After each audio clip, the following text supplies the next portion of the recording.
First thing is, you need 2 people.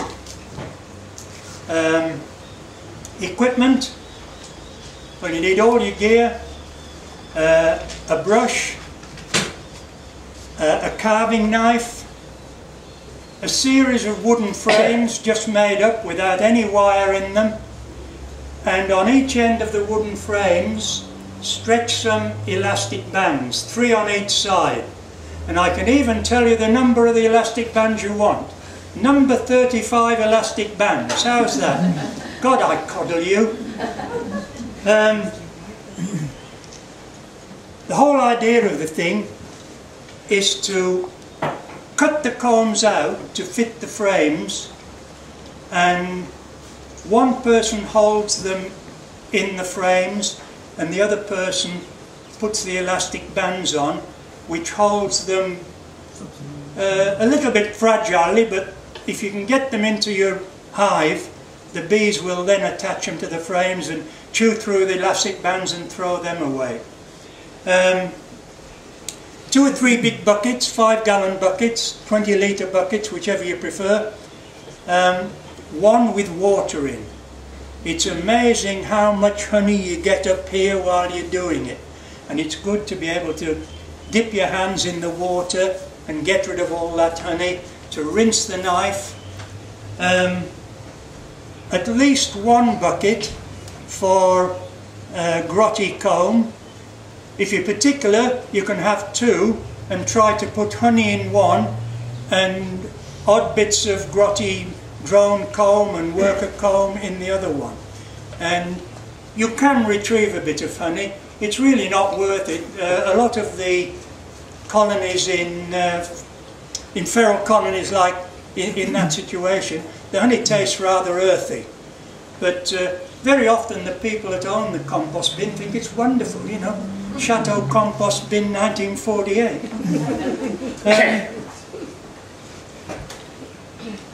You need a hive, of course, a floorboard, a box and a roof, or at least a division board, and put your combs in the box. Try to get them as close as you can together without squashing too many bees, and then I find the best way is to support that hive close to where the colony was.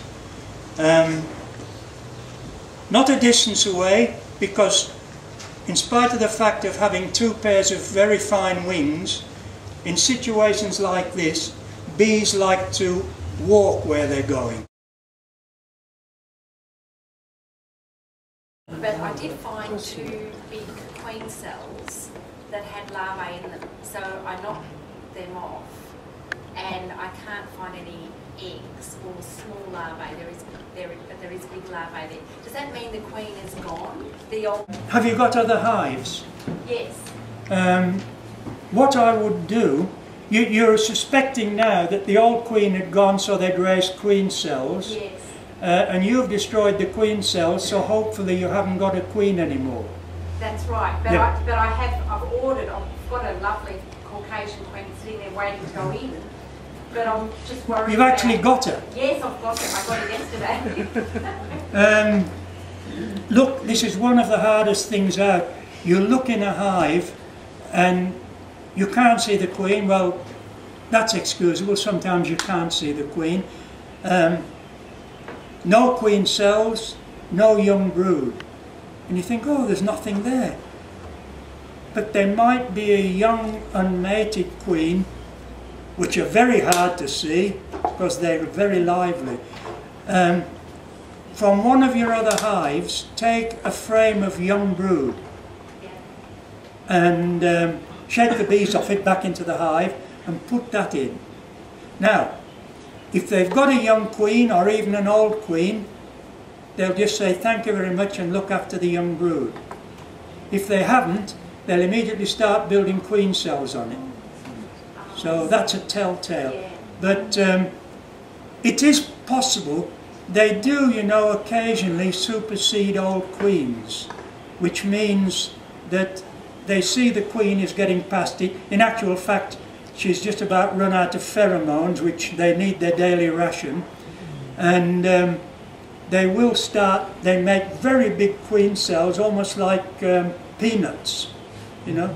So it could be that the old queen is still in there, and if that is so, then they won't accept a new queen, even though she's just about on her last legs.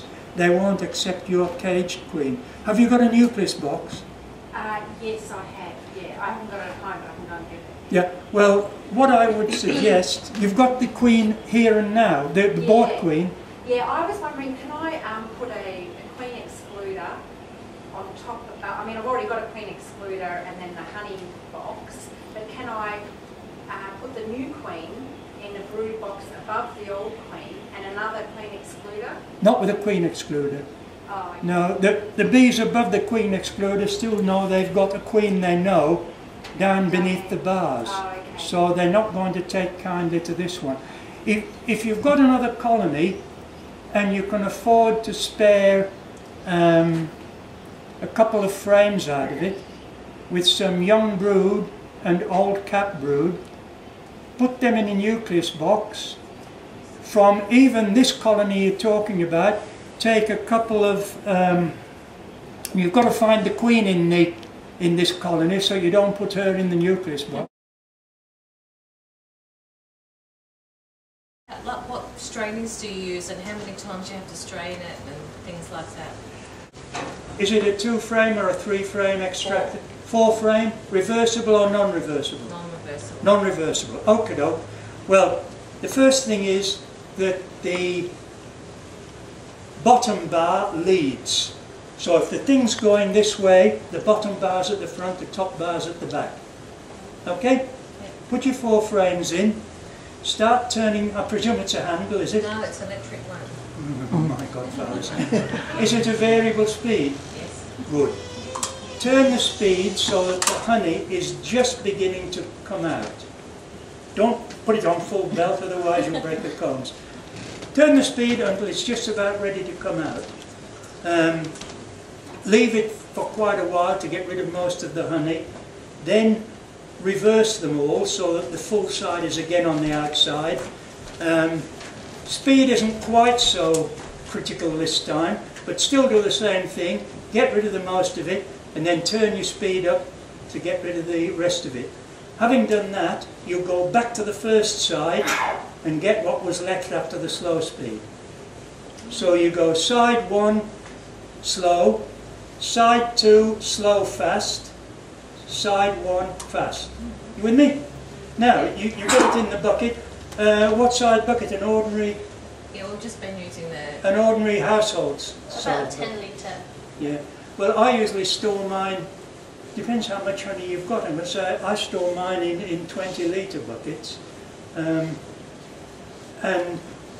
I have a honey tap on the bottom, tip it into there, leave it for a week, a couple of weeks, and all the bees' wings and bits of wood and froth and wax will rise to the surface, and you get quite a clear honey coming out the bottom.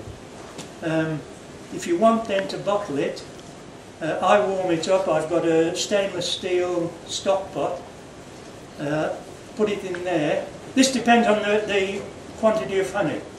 You can use smaller things. Stand it in warm water in a jam pan, just hot enough so you can bear your hands. You don't need it above about 40-45 degrees. You get any hotter, you spoil the honey.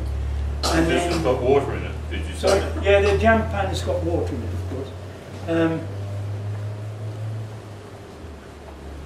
I strain it through 2 layers of butter muslin, which I damp, then roll in a clean towel, roll the thing up like a Swiss roll, and then stand on it. Use all my weight to squeeze all the water out, so it is just slightly damp. Tie that around the bucket or wherever you're going to dispense your honey, and pour it through. And again, leave it overnight, and all the froth and so on rises to the top. You right? Yeah. Okay. Thank you.